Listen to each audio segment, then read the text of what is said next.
Come on up, Daryle. You can have a seat right up front, and we'll get started, and I'll just do a quick introduction to that. Thank you very much for setting the tone, Saladin, and for really giving us some context within which to really think about this.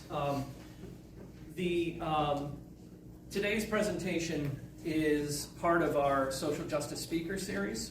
My name's Dave Reilly. I'm chair of political science, and I co-direct the Vincentian Center for Justice. We've been partnering with Burning Books in Buffalo for about 9 years on this program, and are really excited to have addressed a number of different issues involving liberation and resistance movements, and that includes a compilation of activists, of educators, resistors across a spectrum of political and social issues. This is also part of the programming of the Justice House program and the Vincentian Center for Justice, both based here at Niagara University. And so, in conjunction with this, I want to acknowledge that Niagara University is privileged to exist on the traditional territory of the Haudenosaunee, and we honor the sovereignty of the Six Nations, the Mohawk, the Cayuga, the Onondaga, the Oneida, the Seminole, and the Tuscarora, and their land where we are situated. This was also the land of the Neutral Nation and the Wenronan people. The settler colonial actions of the past continue to contribute to the mindset of white supremacy that is at the heart of today's conversation. So we are incredibly excited for today's discussion with the founder and executive director of the One Peoples Project, Daryle Lamont Jenkins. Thanks very much for being here.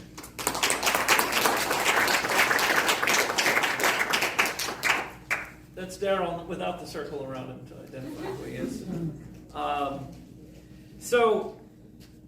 Regarding the format of today's discussion, I'll begin by moderating a series of questions and discussion points. I always wanted to be a talk show host.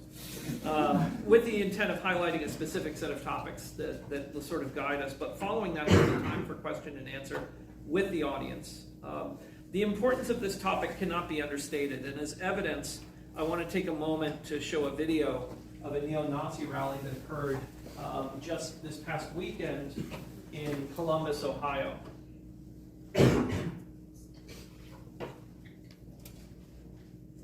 There is a trigger warning for it, and I suppose in a sense there's a trigger warning for the entire presentation today, so if anyone needs to step out, please feel free to do so.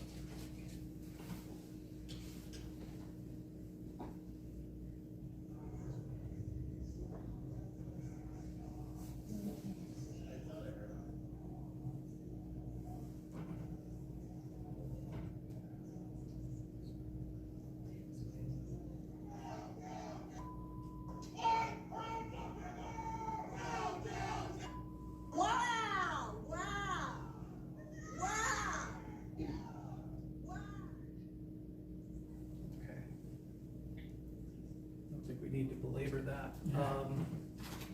But this is not the only neo-Nazi gathering that took place this weekend. In fact, in Michigan as well, for the third time at the opening or at the a presentation of the Diary of Anne Frank, there were neo-Nazis in Michigan that were protesting outside with flags with the swastika.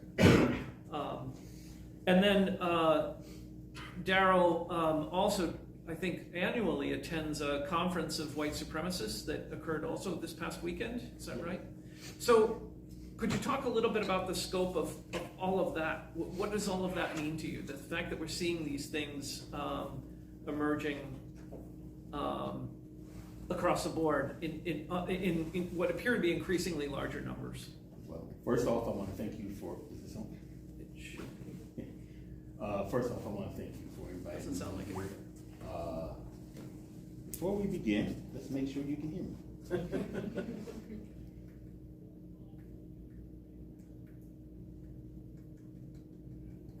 We may have to go without microphones. The back of it doesn't look like it's turned on. What's that? The speaker. No, the lights are on. Okay, it just didn't look like it. Oh, maybe it's this. Yeah. Okay, there we go. Let's see if that does the trick. Sounds like it. My older days, Okay, check one, perfect. check one. Thank you. My younger days, not older days. First of all, all right, I'll say it again. First of all, thank you for having me. Thank you, everybody, for being here. I think we're going to have a really interesting discussion. and to talk about that conference, because no one's talking about the conference. We talked about the visual, the shiny object, the guys marching down the street. But the conference that was held over the weekend is a little bit more dangerous, I should say. And the reason why is because they are hiding in the woods, suit and ties, not a swastika among them, talking about us and what they wanted. They've been doing it for 30 years. It's called the American Renaissance Conference. Now, you want to talk about biomythology, they are pretty much the center point in many respects of that, because they focus on eugenics. They do believe that black people are genetically inferior to whites, but they couch it with white people are genetically inferior to Asians. And the whole thing is about racial separation. The whole thing is about breaking up the country and everybody goes and creates their own homeland or what have you. Like I said, they've been doing this for about 30 years. American Renaissance used to be a newsletter that used to be published by a guy named Jared Taylor. He's the one that organized that conference. And originally, the intent of the conference and of the newsletter was to bring those ideals into the Beltway of DC, because that's where they used to have the conferences, until we started making noise with myself. One People's Project, a lot of anti-fascists in the DC area and in the country started making a lot of noise about the conferences and protesting them. One of those events, incidentally, one of the conferences, I think it was back in 2008. I think it was 2008, in which when we protested them outside the Marriott in a Marriott outside DC, the local news interviewed somebody who was a prosecutor in upstate New York. He got fired when they found out that he went to this conference. A couple of years later, all the hotels started shutting their doors to the conference. So they tried to move it to Charlotte, North Carolina. They did the same thing. So the only thing that they were able to do was arrange something with a publicly funded venue, which is the Montgomery Bell Park Inn in Burns, Tennessee. It's where they shot Ernest Goes to Camp. And they've been there ever since. And as time went along, Tennessee has become more of a safe space for a lot of white supremacists and such out there. And to give you an idea of how bad this conference is, the organizers of the Unite Bright Rally in Charlottesville met there to organize 2 weeks prior. And they go there with no opposition. We try, but there's very little opposition there. But what I would say in relation to what's going on today, we're all concerned about what happened after the election. Everybody's worn out from what happened. They're feeling their oats. Jared Taylor says, however, that he does not believe, and he said this weekend, that he believes that Trump will slow down what he calls the rot in this society, but he does not believe he could stop it. The only way it's going to be stopped, according to him, is if... And Taylor is? Jared Taylor is the publisher of American Renaissance and the organizer of that conference. He believes that we have to have a separate, a society that's separate for white people, and everybody else can do whatever the heck they want to do, and most importantly, wants to diminish any gains made in the civil rights movement. So this is what we're fighting. This is that biomythology. They believe they are superior, and they want to fight anything that is showing otherwise. That's us. And that is going to continue to be us, because we're not going anywhere. We are going to continue to evolve and grow, because that's what a society does. And unfortunately for them, that means they are going to be left behind. What you are seeing right now is them doing everything they can to keep that from happening. when Obama became president, regardless of how you feel about Obama, that was a barometer. And that barometer said that they were the generation that let that happen. And that was a handwriting on the wall to them that things are going to change. We now have a vice president who is female, black, and Indian. That wasn't supposed to happen, and she almost became president. Might become governor of California in a couple of years. We'll see, because they're talking about that. They're not going to like that either. And that is what they are fighting right now. And it's not just folks on the right. You have a lot of liberals that are pushing like that too. One of the things that is really important about what we're seeing in Gaza is that they consider it to be consider Israel, a lot of these folks consider Israel to be an outpost of Western civilization.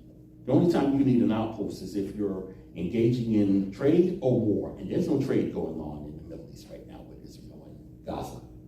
And I'm not going to, I gotta preface this by pointing out that Bill Maher, someone who I despise on television right now, gave me all the reasons in the world to despise him when he started off on a rant about Western civilization. By the way, when you say Western civilization, and he made it clear in his rant, he's not talking about people of color. He's only talking about Europeans, only talking about white people. And he brought up the whole thing about how Western civilization is, Israel is a Western civilization outpost. And he said, like, it's a bad thing. He made some remark about that. And then he started running down all the great things that Western civilization has given us, but made it clear that it wasn't coming from Asian culture, Latin culture, black culture. He made that clear. And I'm sitting there listening to him. You can find it on YouTube somewhere. I'm sitting here listening to him and going, every single thing he is saying, I heard white supremacist Richard Spencer say, almost word for word. When you hear that term Western civilization, remember the words that you don't use, they're trying not to say white people. They're trying not to say European. That whole Western civilization phrase comes from that element. There was an organization called Youth for Western Civilization. One of the people that started that group was a speaker at the conference. So it's something that we have to bear in mind about what it is we're seeing today, but we also have to remember we have options. We have the ability to beat it back. How do we know? Because we've done it before. All we have to do is just basically maintain ourselves and then be a lot more confrontational when it comes to characters like that, whether they're walking in the streets of Columbus or sitting in some venue down in Tennessee or in our boardrooms or in our schools. So, Daryle, you've been on the front line of dealing with those kinds of confrontations. Yes. When you talk about them, you're lumping together a number of different groups, right? And so we've talked about white nationalist or white supremacist, neo-Nazi, and we can also add to that fascist.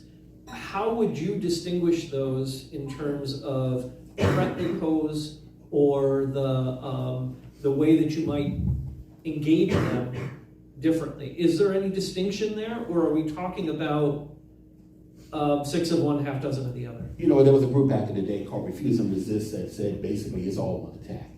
I guess when you brought up fascism, basically fascism is the umbrella under which all of this is under, whether or not they consider themselves or will publicly call themselves fascists. Because we didn't even get into the attacks on the LGBTQ community. Right. We haven't gotten into the conversations that they're having about diminishing the roles and rights of women, the unhealthy, the uneducated, which basically they consider to be a boon for them. I think when you look at everything that they have attacked over the past 4 years, over the past decade, under Trump and outside of Trump, you pretty much have an idea of who really needs to be on this side. And I don't think there's any different way you need to fight other than, because it's always the same people. It's always the same people attacking different people.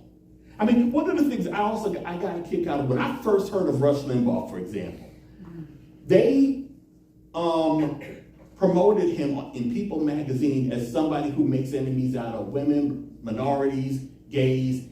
So rather they say they hate women, minorities, and gays, and such hate him. And that means, well, he's attacking them. That doesn't make them the bad guy and him a good guy. That's the other way around.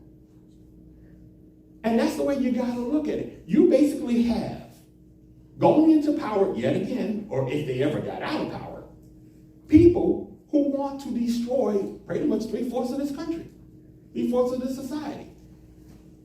And 3/4 of the society got to tell them, no, that's not happening. So the approach that you've taken has been very direct in confronting these. In particular, you've used doxing as a strategy. Could you talk a little bit about the logic of using that approach to confronting these individuals, these groups? Well, see, the funny thing is, I'm a journalist by vocation, and I'm a writer. And my whole business has always been about getting any and all information about what it is I write about out to the public. And it wasn't me that invented doxing. I mean, people look at me being called the godfather of doxing and stuff online. That's fine. I appreciate the that. The guru of doxing. And quite frankly, I can think of worse things to call me. I've been called those worse things. But I would take that and say, well, remember, a lot of what I do, I see the right do first. And in this case, there was a guy named Neil Horsley who had a website called the Nuremberg Files. He was an anti-abortion activist that believed that those who provided abortion should be killed. And he posted, the Nuremberg Files for him was every abortion provider in the United States. The reason why he got notoriety, because when Dr. Bernard Slepian was murdered, that very same day, his name got crossed out on the website. That was shocking to folks at the time, because you're talking about the internet was probably only 2 years old when that happened, and everybody was amazed by how quickly he was able to just cross his name out on the web. It just changed the website altogether, because we was not familiar with that kind of speed yet. And then everybody started paying attention to what he was trying to do, because he had his name and address. Bernard Slepian was killed in his home. And people started going against that, especially since a lot of the anti-abortion activists were going to the clinics that folks were working at with placards that had their the names and addresses of the doctors and the other abortion providers in that were working there. So they sued. But the courts ruled that that version of doxing, them publicly putting out that information, was free speech. It was the First Amendment and everything. And I said, okay, why fight with one hand tied behind my back? I'll do that too. And I believe we've been a lot more effective, because we've been able to keep people from attaining political office, like judgeships. We've been able to get people fired from their jobs, like teachers or something like that. Folks got arrested after we provided information that led folks to folks that they were looking for anyway. I mean, we ruined lives. We did ruin, and I have no shame in that, because those lives were getting ready to ruin ours. We had to make them miserable before they made us miserable. That's just my attitude about it. But my whole thing about it is, when you're talking about, and I didn't come up with the term doxing, I basically looked at it as reporting. Remember, journalist by vocation. When we started doing it, our attitude was like, look, we're just reporting. And that is true. We're not looking for somebody to go to somebody's house and beat somebody down or any nonsense like that. We're looking for people to understand what is in your community. And that's exactly what people got from it. What's going on in my community? Who is my neighbor? Who are the people teaching my children? Are the people who are enforcing the law in our streets? We had to bounce somebody out of Philly who was a part of this nonsense. And so on. We got organizations, large organizations shut down after we put their entire mailing list online. So. And when you say we, you're referring to the One People's Project. One People's Project, which you founded and are the executive director of. Could you talk a little bit about, I'm putting the mission statement up there, but what was the genesis behind the One People's Project? Well, I've been doing this for about 30 years, a little bit more than 30 years now. And I've always been gathering information about these organizations. And you know, before the internet, there really wasn't anywhere you can really go with that. You just basically had to archive it and use it for whenever you can. And when the internet came along, it was just a matter of how can we disseminate this information. And then in 2000, there was a white supremacist rally, white supremacist rally that was being held in Morristown, New Jersey. And we put together a website with a group of others, other activists in the area who wanted to oppose it.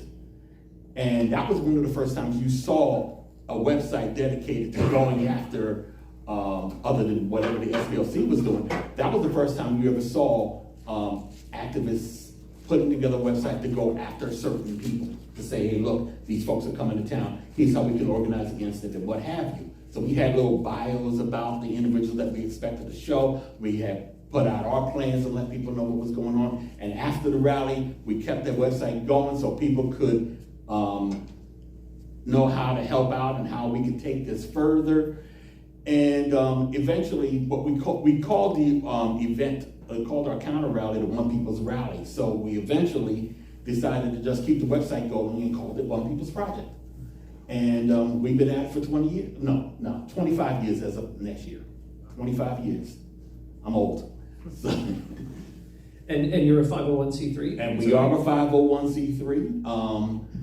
Which essentially means that you can't politicize, take a stand on political individuals, you can't endorse. Well, I will, and the thing is, that's not where I'm at. Right, that's not where One People's Project is at anyway. I'm an advocate. So frankly, whatever goes up, we have to pay attention to what's going on out there. I'm an advocate that votes, but we still was, we won't endorse anybody. We don't think, we don't look at the political process. I mean, I say be involved in the political process, but by the same token, don't let that be the totality of the work you do. I think that basically what we're seeing right now is a bunch of people about to get into office that think that we're going to wait 2 years, 4 years to make our move. Do not do that. Make your move now. Find a way to build your resources, build your defenses, and create the things that will counter anything they do to the folks and the things that we care about. We have, and frankly, it wouldn't be a problem for us not to endorse, because quite frankly, we don't need them. and part of that urgency is driven by the fact that others are mobilizing in preparation as well, right? And so we see from the Southern Poverty Law Center statistics like 50% surge in white supremacist hate groups just in the past year, from 2022 to 2023. A 33% rise in anti-LGBTQ organizations over the last year. White power and neo-Nazi rallies across the US totaled 143 in 2023. To what do you ascribe that increase specifically? I think they're feeling the roles, as I said earlier. I think that they feel that when Trump got into office, that gave them the momentum. I will pull that back into 2005, however, because when the anti-immigration campaigns really started ramping up with the Minuteman Project, that's when you really started seeing white supremacists saying we can get into the mainstream now. That's when you really started seeing it in this modern era. In fact, it was funny because we was spying on one of Richard Spencer's events at the National Press Club in DC. And we were just sitting there videotaping the whole thing as people were coming out. And they were talking and chatting. We were getting faces, a few names here and there. But there was one person, this was in 2015, February 2015. And there was one guy trying to encourage this black woman to support Trump. We can make all this change with Trump and yada, yada, yada. Trump didn't announce till June of 2015. And this video, by the way, is on our YouTube channel right now. And when you hear that now, it's like, well, this is where it all starts. It's all the things that we've been dealing with starts with them. And I think that helps whatever it is they're doing, we pay close attention to, and we just simply document. Those knuckleheads that were marching in Columbus, we have a few names. That's what you do. You don't get stressed. I mean, yeah, you see it. You don't get stressed. You get names, you get photographs. If you can, get in their face. And then just get to work. Because that's what's going to matter in the long run. It's important to note about that rally and about those rallies that happen from time to time. Used to be, before Charlottesville, they would announce their rallies, they would say they're coming out, and we will come out to oppose them, and basically yell and scream at each other for 2 or 3 hours, and they just go home. Charlottesville changed that because it scared them. It made them realize that we want a piece of them, and they're not going to uproot our society the way that they want to. So now you see these little flash mob rallies that are going on. And it's comical to see them sneak around and try to do things, especially when they get caught in Philly.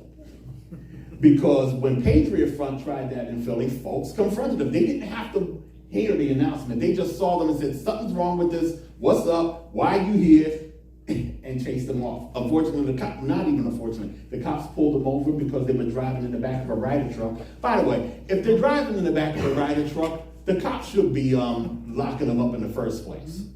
That's not even supposed to happen. And we should be asking why that doesn't happen. But in any case,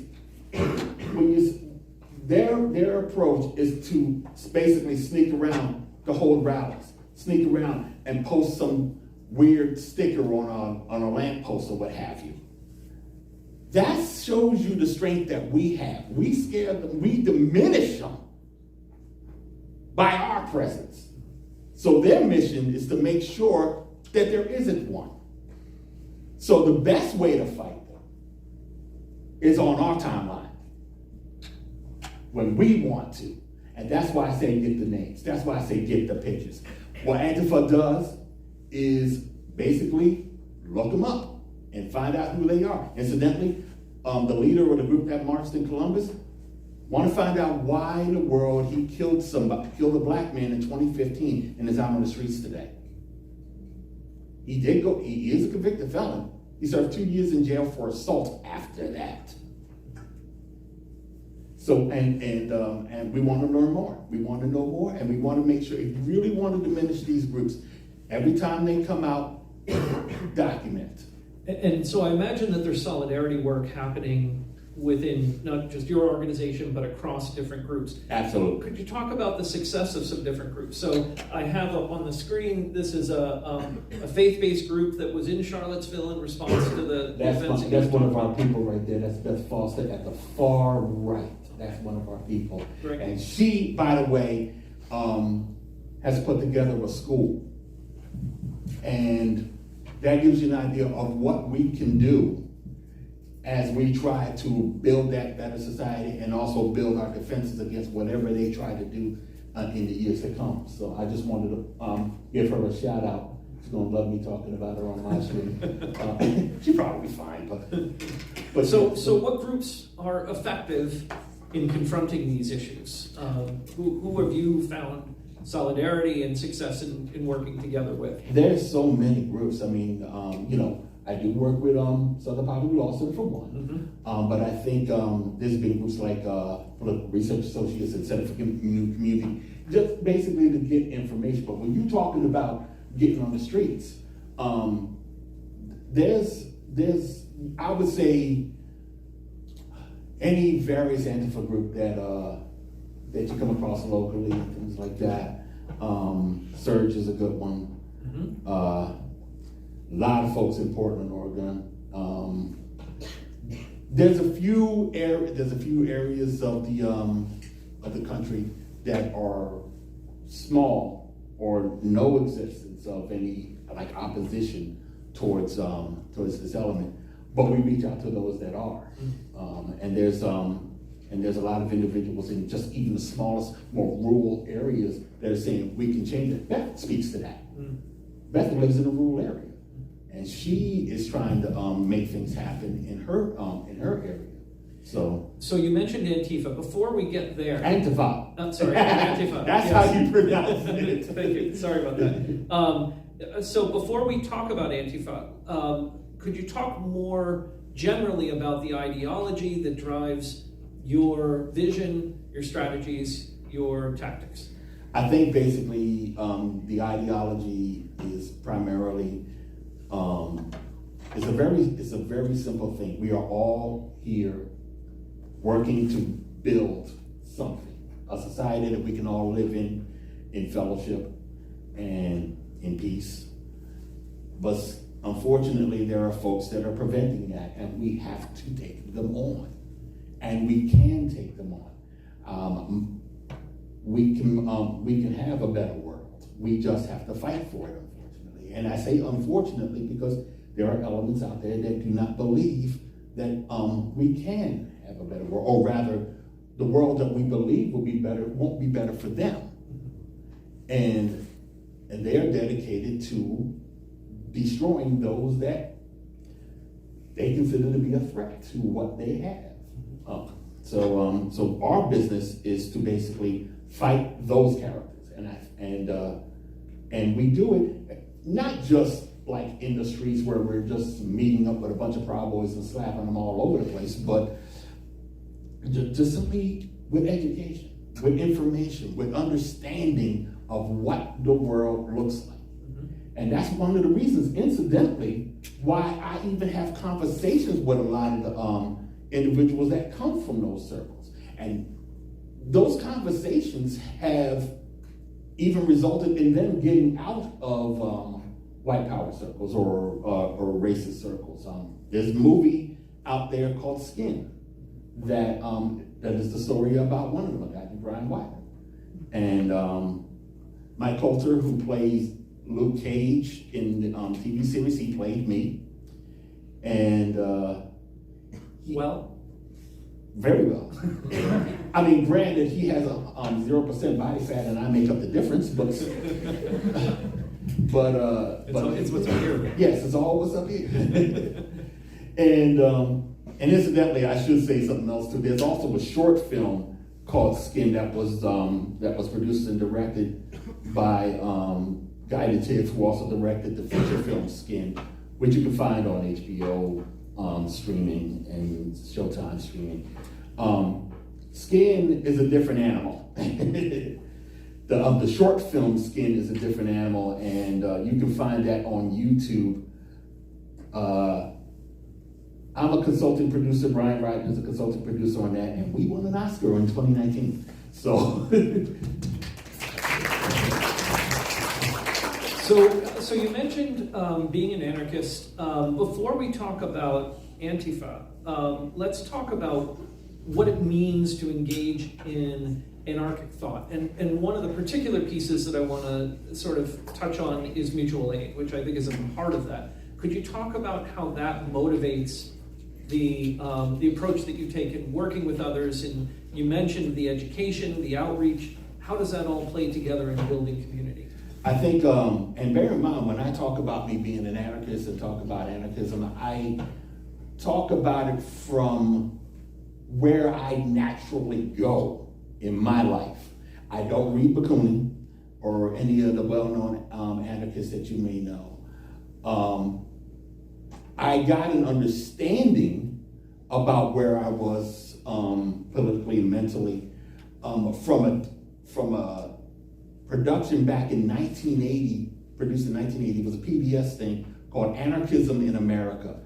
And basically it was showing the different facets of anarchism in this country. You are talking about people who were rolling with Emma Goldman, still alive, and part of this conversation, part of this interview, this documentary, you had Jello Biafra and the Dead Kennedys in there, but then you had libertarians, you had people like Carl Hess, that's a name that a lot of people probably don't know, and just regular people that are just doing things independent of what the greater structure is. And that, for me, works, because I come from the punk scene, I come from the hip hop scene, and that's what we did. We created something that we thought was missing.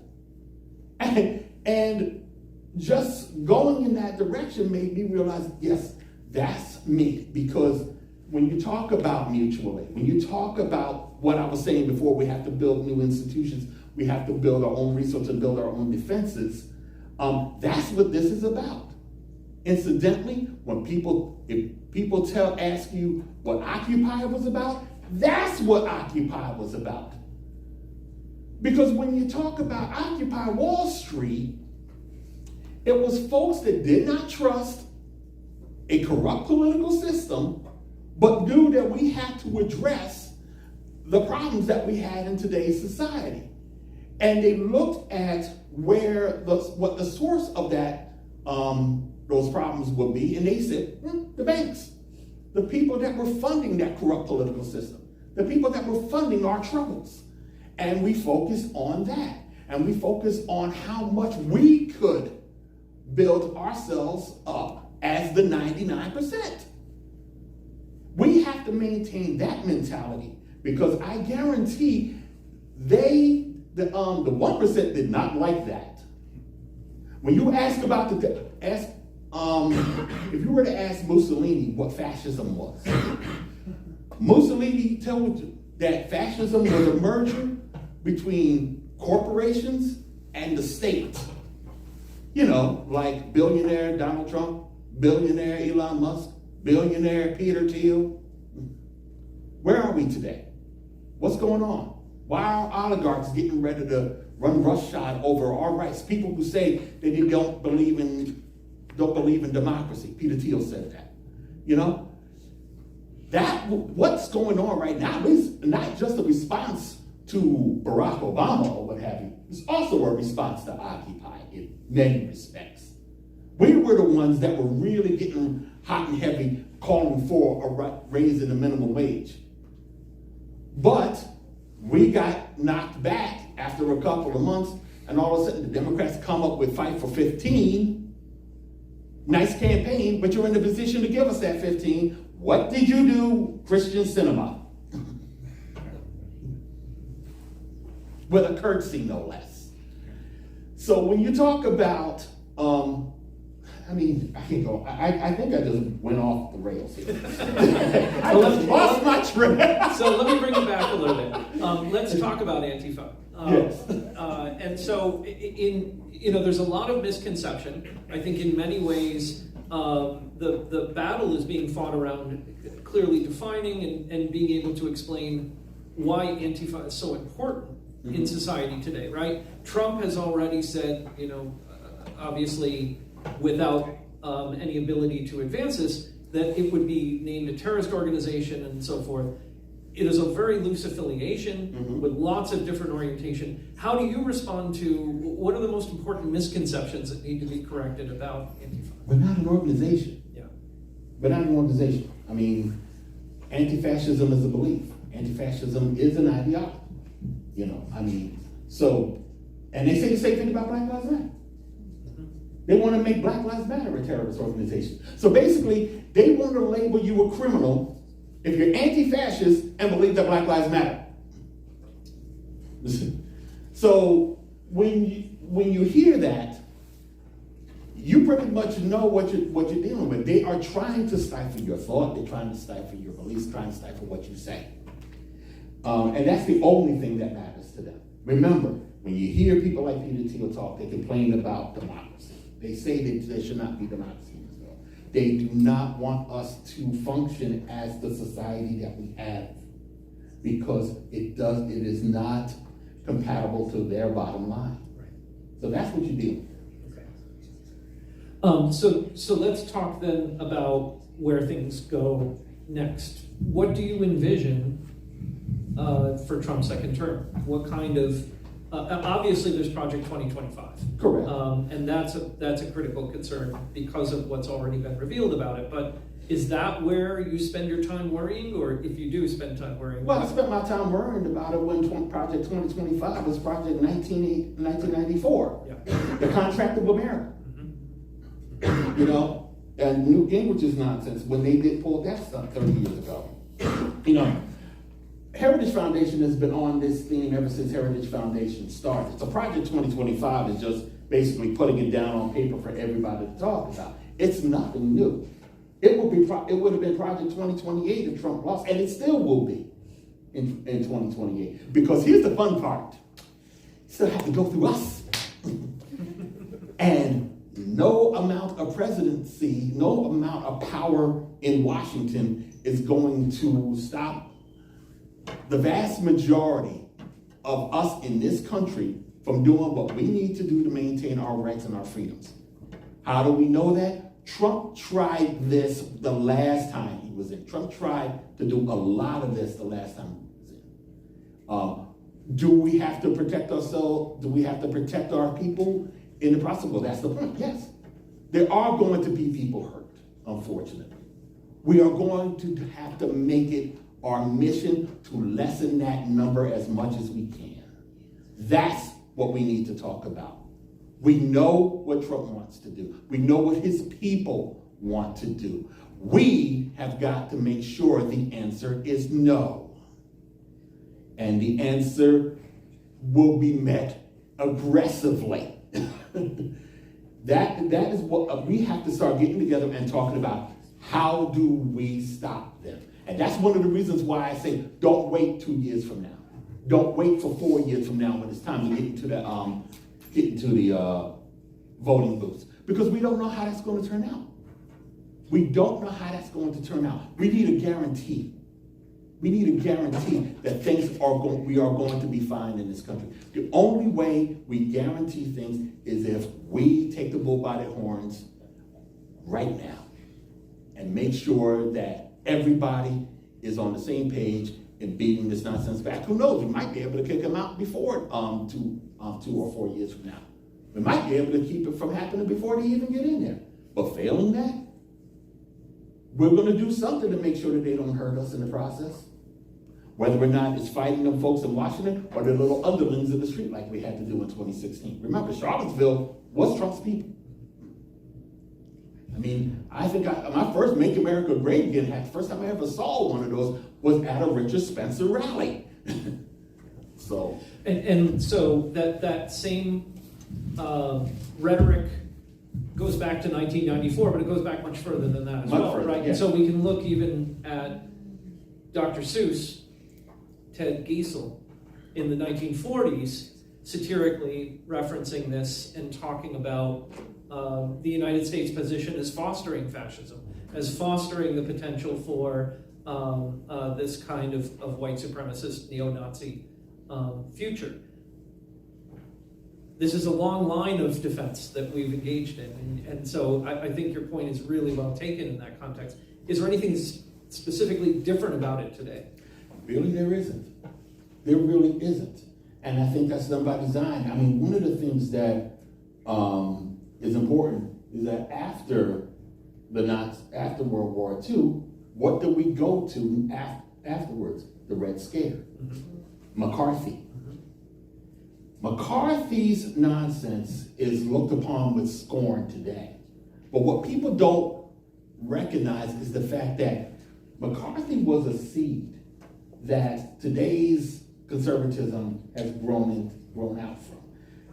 it went from McCarthy to William F. Buckley's National Review, and if you want to go through the editors of the early editors of the National Review, you'd be scared to death, to Barry Goldwater, to the Christian Right, to Phyllis Schlafly and the attacks on ERA, to Ronald Reagan.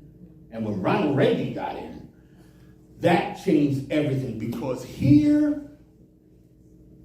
what changed when Ronald Reagan came in. Ronald Reagan, unlike politicians and presidents beforehand, knew how to play to the camera. I mean, we talk about Kennedy looking good on camera, which is why he won the election in '64. Well, Ronald Reagan was an actor. What was that line in Back to the Future? I mean, it was something that Doc Brown said. He says, "No wonder your president's an actor. He has to look good on television." Ronald Reagan was the first president to look at the camera and go, "I am your friend. You are my friend. Welcome back." And he was so successful. That's why they call him the great communicator.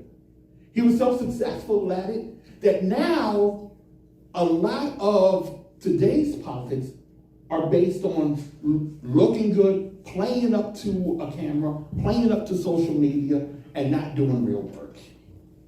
I mean, granted, we've always had that in politics, but we had a semblance of politicians that would do something and will act real in certain instances, for better or for worse. Here, it's all a show. Now, after Reagan, everything became a show. That might actually work to our benefits in many respects, because that means they probably won't cause as much harm as they would have liked. But unfortunately, the political climate now says they're about to get real again. And that's one of the reasons why I'm stressing that we have to get real too. Yeah. So let's go to that. The question, as I put forward 3 different graphs that show you increasingly dire circumstances, what gives you hope? So the first is the polarization in the Senate and the House. And we see an enormous rise in polarization within those political structures of the legislature. The second is among voters. And we start to see this enormous polarization that reflects that as well. That you see these 2 peaks or poles. The third is the use of violence, and that is becoming increasingly ideological, at least as presented through a graph like this, where you see every group from anti-abortion to far right to anti-inclusivity to environmentalists, the far left, so forth, are all represented in that sort of rise that's going on. So where is the hope that you derive from this, what appears to be a trend in the wrong direction? Well, what I would say is that third one is where I'm talking about how things are getting real. The other 2 graphs are basically, to use the word again, a barometer. Gives you an idea of where we're at mentally, or at least where voters are at mentally. A lot of people don't vote, so we have to bear that in mind. What I would say is what gives me hope is that a lot of people don't vote. But they do something. Yeah. And they can't be discounted whenever they do that thing. You know, a lot of people don't vote because they do not have faith in the system to do something where to get results. Again, that's what Occupy comes out of. Trying to encourage those people that we can do things outside that political process. You know, what gets me hope is the fact that those people are always trying to do something. Remember, there's folks from my community who can't vote.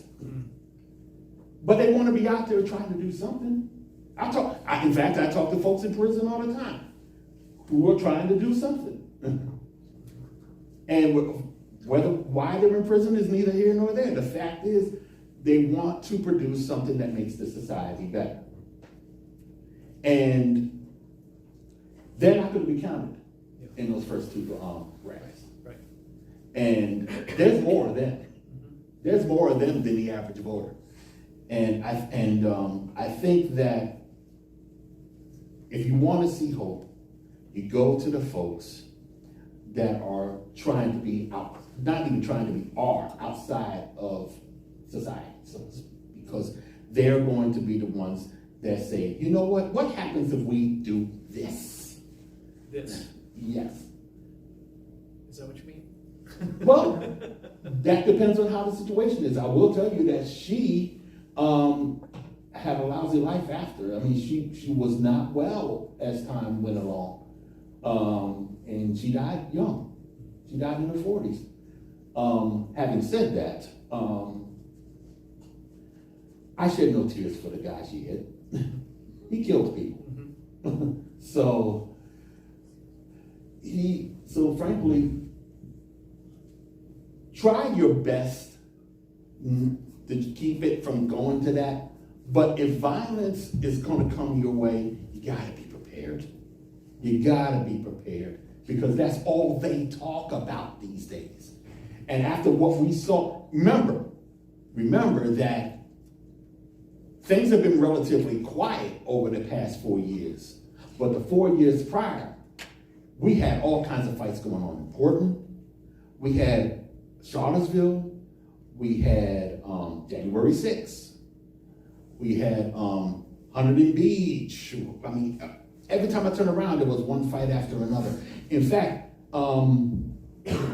I was actually doing an interview with 2020, in 2017, talking about the climate, the political climate that was going on. And I was concerned about what kind of direction we were going towards. And it was at the very time that we was doing that interview, we found out later, that was when a racist guy named Jeremy Christian was harassing two Muslim women on a train in Oregon, in Portland, Oregon. 3 or 4 guys came up to try to stop him. He stabbed 3 of them, killed 2. And he's sitting in jail for the rest of his life right now. And he was rolling with the Proud Boys and Patriot Prayer at that time. So we have to be prepared to protect ourselves. We have to be prepared basically for whatever comes, whether it's this or any other form of aggression. What's going to happen if they actually implement the deportations that they keep talking about? There are people who should not be going. As a matter of fact, let me just say no deportations. Let's just be fair. But what are we going to do about it? Are we just going to let it just happen and walk around streets with signs on our sticks? Or are we going to try to actually prevent it from happening in one form or another? And how do we prevent it? We are going to have to ask these questions, because that whole, first they came for the socialists and then they came for the trade unionists, we're living that now. And if we ignore one attack, we're just setting ourselves up to be the ones that are attacked later on down the line. So what are we going to do? And that's got to be the rule. And that's a great point to open it up to questions. So Maddie first.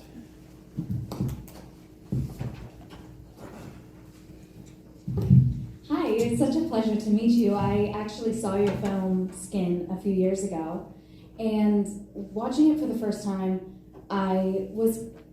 it's a beautiful film, and the subject matter is a bit uncomfortable. I think for those of you who haven't seen it, it's about a neo-Nazi who's covered in tattoos. Forgive me if I get anything wrong, I haven't seen it in like 2 years. It's fine. Who's attempting to rehabilitate his life through the help of Mr. Jenkins here. And I think why it's uncomfortable is because it's hard to picture someone's life after rehabilitation in that manner. Someone who's lived the way that he did in a group who committed those type of violent acts, those atrocities against people.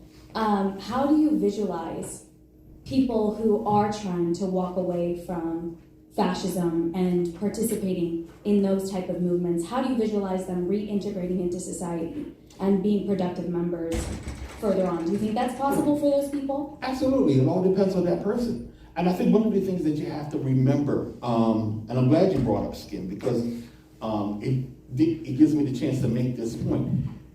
The whole thing is about us recognizing our humanity and helping them to recognize their humanity as well. Remember that a lot of folks who get involved in not just groups like that, but gangs or cults or what have you, are trying to find a way to make their lives worth a damn. They've gone through the ringer in their young lives up until that point, and the only place that they can find solace or peace in is when somebody comes along and says, I'll help you out, I got you, or something like that. And it's always going to be a case of who gets to them first. And in the case of Brian, it was the villain of the social club that got to him first. It was the Hammerskins that got to him first. And it could have just as easily been any of us in this room that got to him. And once you start, and bear in mind this too, you can talk to them. They can change. They can turn their lives around, just like anybody else going through hell in their life. But I also lived the way that my father lived, who was a drug counselor. Perfect, and it's a perfect parallel. Because his attitude was, you have to come to me if you want help. You have to be about it. I can't go chasing after you, talking about there's a better way, you know? It has to be a case of, you need this, you want this, and I'm willing to help you if you do want this. If you go astray, I'll move on to the person that won't. It does have to be like that. Because remember, your obligation is going to be to the person or persons that they have the potential of hurting. So remember, that comes first. But when you do deal with these folks, when you do deal with folks that are trying to figure out what are they going to do with the rest of their lives, you can still come with compassion. I try not to talk politics with them initially. When I first talked to Brian, we talked music. Because we did come from the same scene. We did listen to the same music, and we were just talking about bands here and there for 3 hours. All we did was talk about the bands that we were going to go see. And it was only after that we said, okay, so where are you mentally, politically, and where? Yeah, and he would just say, I'm done. I have a family to raise. That always makes a difference. And that just got the ball rolling. Some people that I talked to, my friend Erica, she was a hardcore recruiter for the National Alliance. Young, at about 18, 19 years old, was working with the National Alliance. Really nasty, violent back in the day too. And we was actually just basically butting heads on instant messenger. That's AOL. Basically, we were texting invectives against each other, and then she started complaining about some of her folks in the scene, and then folks in her white power scene, that is. And then we just started talking back and forth about that because she wanted to riff on everybody that was annoying her back then. And at some point, she started talking about a show that she went to, and we were at the same show. So that broke the ice real well. And now she's one of my best friends. We took down the National Alliance because of her. And that was a huge group. The guy who started the National Alliance wrote the Turner Diaries. So once we was able, so it will go that way, or you can actually get somebody out and they're done and they're completely out of it, but they're still conservative, they're still a right wing, and they're still a Trump supporter. And my attitude when I see that is baby steps. So let me jump in for a second, and the screen behind you went on to it through its own devices, went on to anarchy. And I had prepared this slide in response to the YICAC conversation that was going on behind the scenes. I'm sure many of you students caught this, the absurdity of it, and the ignorance of students and that were on this discussion. And I'm not saying that to be mean. I mean that they literally don't understand concepts like anarchy. What stands out to me in what you have said this afternoon and the issues that you brought up are entirely consistent with that list of what are the basic principles of anarchy, right? It's hard to argue with anything that you've said throughout the course of the day, but it also is entirely consistent with an anarchist framing. So just wanted to point that out. And I know that Dr. Cole. Quick question, but you've been at this quite a while, and I'm thinking about doxing over time, and wondering if you've seen changes in the way people respond to doxing, and what that can tell us about white supremacist efforts to normalize their viewpoint. In other words, the response to it tells us something about what people think the norms of civil society should be. And yeah. I think that the one thing that doxing has done is that it causes people to start thinking about how they present themselves in society. I think that's really the effect of doxing at this point. Some folks will be more careful about what they say, or they will hide it more. That's a negative, because in truth, when you are getting doxed, from us, that basically means that you're pulling some stuff that you really didn't want anybody to know that you were pulling. So and I think that's one of the reasons why, incidentally, we were talking about how groups like the one we saw in Charlotte, in Columbus, snuck around to try to put together that rally. No one knew they were coming. They didn't want anybody to know they were coming. They were masked up, so they didn't want anybody to know who they were. So that's the thing that changes. So your sense is that the public's response is consistently, that's what I mean. Like, has the public response? Let's talk about the public, because the thing is, the public can be a little apprehensive about the practice, because you are putting people's stuff out there and threatening their well-being. That's what we hear all the time, and not just their well-being, but the well-being of others around them that don't deserve it. That's a fair point. I would only push back by saying, well, these folk, we need to know who these folks are.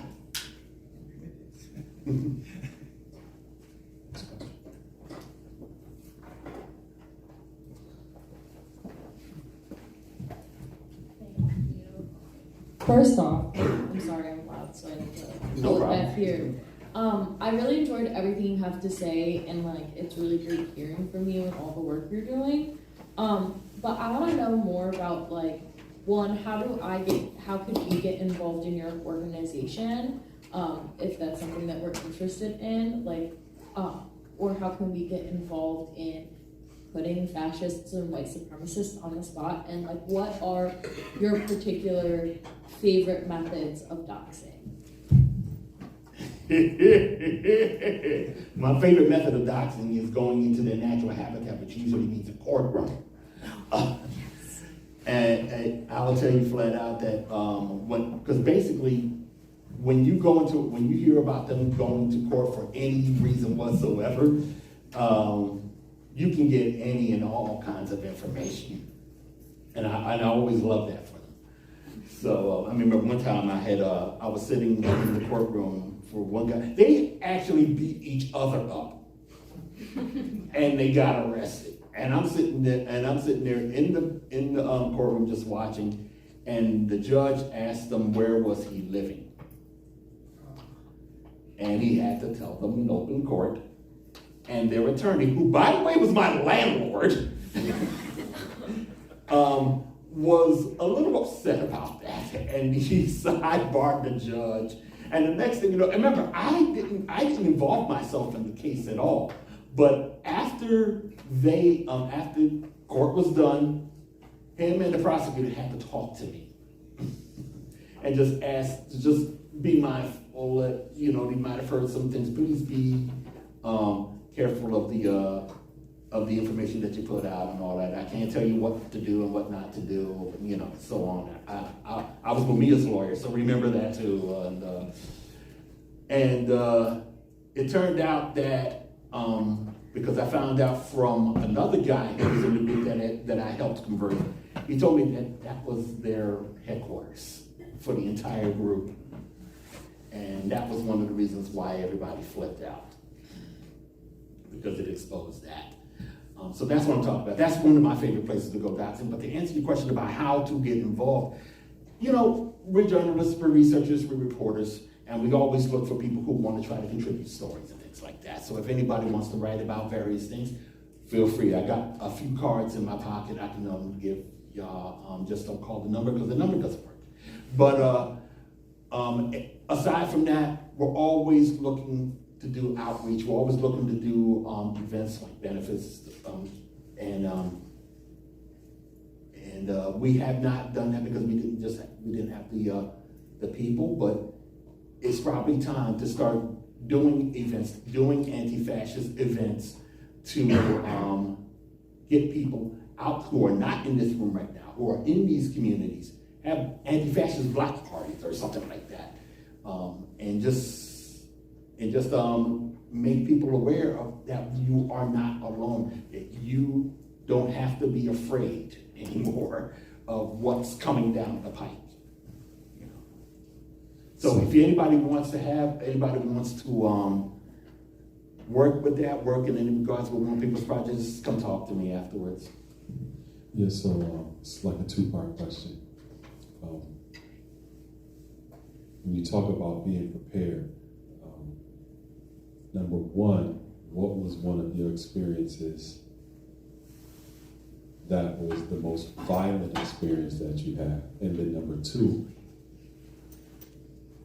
what is the reality of violence? And how can students prepare themselves for that? Because you have a segment of our population who are very violent. And that's the thing about Antifa that they don't like. We recognize that and we deal with it. I have to be real. I have yet to go to no, that's not true. I've seen a few, but I was going to say I have yet to go into a peaceful peaceful Nazi rally, and that's not true. Because I've gone to a number of them where we basically just yelled and screamed at each other and went home. But I've been to Charlottesville, of course, and I've been to, there was 20 years prior, there was a similar rally in York, Pennsylvania, which was just as hardcore, just as violent. It happens. I mean, we have to worry about, they keep talking about it, and in many respects, they keep employing violence. So we have to recognize it. I've had my battles in the streets. Well, even when I was in the scene, it was just general principle that if you saw a Nazi, slap them around. Back in the 90s. I mean, there's songs about it. Yeah, exactly. I mean, it was when there's a band out of England called The Oppressed. They're coming into town. They're coming into the States for the first time ever, and they've been around for 40 years. Reason why? Because some of them weren't allowed to come into the country. Because they were that hardcore fashion. They was that hardcore. I mean, they come out of the UK, but and when I talk about Portland, I'm not just talking about what happened with the Proud Boys and Patriot Prayer over the past 4 or 5 years. I'm talking about when Niagara was killed in '89 by Eastside White Pride, and that started a straight up war over the past for about 4 or 5 years that saw one of them get murdered. So, and the person that killed him regrets it to this day. He says, that's not the direction I want to go in my life. He's a good dude. And he's moving out of Portland and going to California if he hasn't already.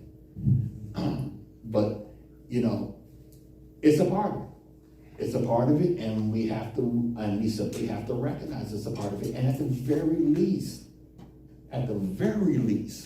recognize it enough so that you can defend yourselves against what comes. So that's what I mean. So what's some practical things, not only physically, but also maybe emotionally and mentally, practical things they could do to actually prepare for those kind of threats of violence? The mentally is going to be real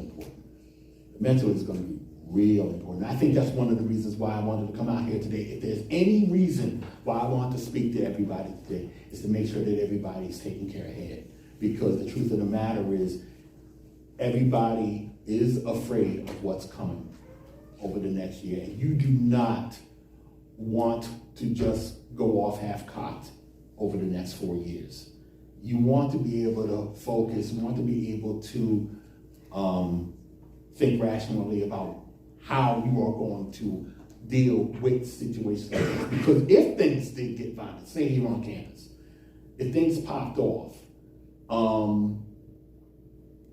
you got to be able to have the headspace to and the mindset to be able to deal with protecting yourself properly.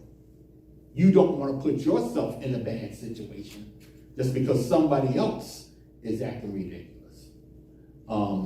In regards to any kind of things physically, that just simply means, I guess, training here and there. I know a lot of groups out there that are teaching each other how to defend themselves physically. But I think, I'm glad you said the mental thing, because I think that's really going to be priority one. I think it's really going to be priority one, that we make sure we get our heads straight if we haven't already.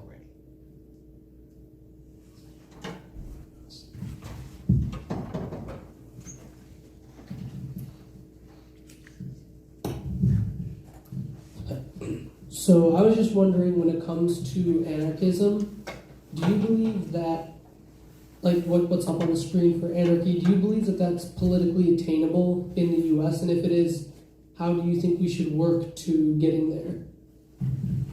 All of it's politically attainable. It all depends on the people and what it is they want. And if it's, but I will also tell you, as an anarchist, don't necessarily let the boundaries of the United States decide whether or not you want this kind of community for yourself, or for you and the people that you get together with, or that you create a society with. Maybe it is just time to just build the society that you want. It doesn't mean we're going to break up the United States or anything. I don't even think we're kind of like in that mindset from time to time, but I don't think we're ready for what that means. Not yet. But what we can do within the United States, within the conference, we can build our communities up with anarchism. We can do for self. We can create the things that we think our community needs. And that has always been a thing. One of the things that you just gotta be careful of is making sure that no one takes the work that you've done and exploits the living daylights out of it for their benefit. That's the thing you gotta protect your society from. You do not want those that are going to try to cheapen everything that you're doing. So Donald Trump is going to office, 79 years old. He is doesn't eat very well. He is showing signs of mental decline. His family has a past of Alzheimer's.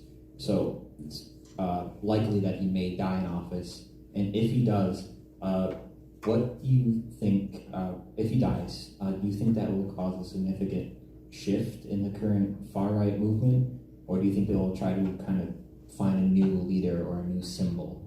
Well, obviously they're going to find a new leader. I think, if anything, Donald Trump is just a symbol of what it is we're fighting at this point.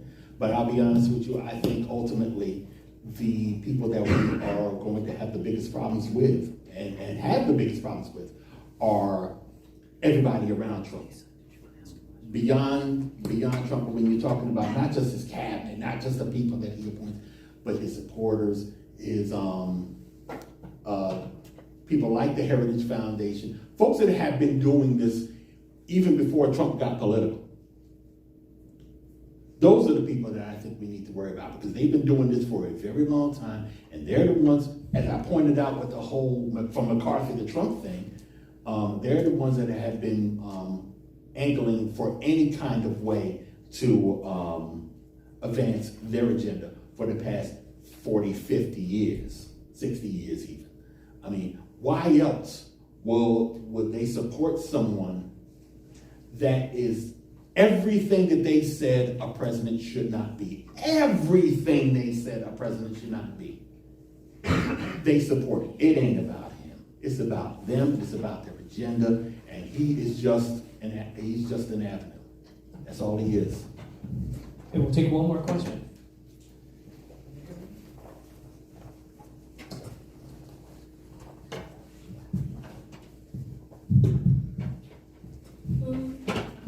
So going back to Professor Allen's previous presentation, my question is, would the ban on abortion be a strategy to help boost or maintain the white population, given that it is more common for Black women to die in childbirth, experience miscarriage, for a Black man to get shot, or for like a Black child to have an incurable disease, or for the Black community to not get equal medical care as a whole?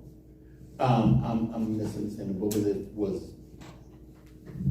my question is, would the ban on abortion be a strategy to help boost or maintain the white population? the ban of abortion? Yeah, it has been. It has been. Adolf Hitler did it.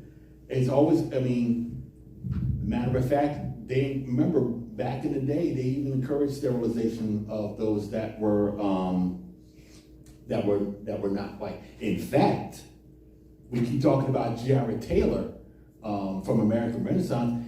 There's a book that he's written called Paid with Good Intentions, where he advocated forced sterilization for indigent mothers.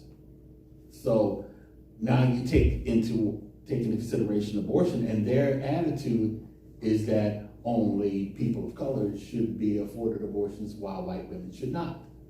Now, I'm gonna tell you flat out that I do believe a woman's right to her body and her choice is not going to be debated with me. They have that. But having said that, I am going to recognize what the men that run the white power scene or the far right scene want to do with abortion, and I'm going to go after that equally. So let's turn the tables. Do you have any questions for the audience? I think the biggest question I have to ask is, where y'all at? How y'all feeling? Is everybody okay? Because it's been 2 or 3 weeks and everybody thought that things were going to be a little different. It wouldn't have been, unfortunately, because we still have issues with the Democratic Party, unfortunately, in this political process. But how are y'all feeling about the future, really? Uh-oh. Dr. Reilly called me out. She was nodding too emphatically. Just a bit uneasy, I would say. Like I would say, I'm probably not the most knowledgeable person on things. Unfortunately, I just really haven't had the time to take my time and read up and research. So I would just say uneasy. I don't really know what's in my future, which is just frustrating, I would say. You know something though? I felt the same way when I was younger, and we didn't have the drama that we have today. I think that's a natural thing. It's just being tested more now. But we have passed that test many times before. So all we got to do is just, like I had said earlier, just maintain our heads and just not just power through it, guarantee that we will be okay. That's us, that's our job. We got to guarantee that we will be okay. So personally, I'm disappointed, but I'm not surprised. That's very much how I feel. That being said, I am very optimistic in the sense that I do think that Trump being elected will keep people from being complacent. And in some sense, I do feel that if Kamala were to win, really nobody would give a shit about anybody. And that's kind of what you saw pre-election, where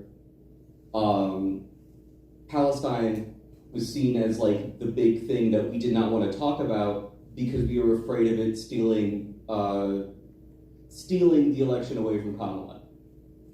However, now I kind of hope that people are going to use this kind of like how it was in 2016, where Democrats didn't really care about BLM until Trump took office, because it was kind of like enemy of my enemy is my friend.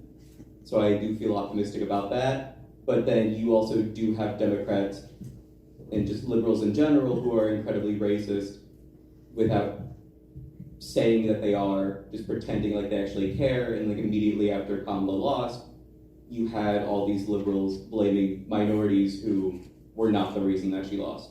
Amazing how they just went straight to that too. I mean, if there's one thing I see about, I said this about New York City Democrats, there's one thing they hate more than racism is black people. So, but no, you said all the things that I would have said, especially that whole disappointed but not surprised. That's been something that people have been saying for a while. And, you know, the other line that I used to hear in 2017 was, if Hillary Clinton won, we would be at brunch right now. And I basically said, no, that's the problem. You would have been going to brunch and we would have still been screaming Black Lives Matter while you ignored us. Thank you, Daryle Lamont Jenkins. Huh? I said, can you say that again for the people in the back? Oh, it's recorded. It's recorded. They heard it. Let's hear it for Daryle Lamont Jenkins.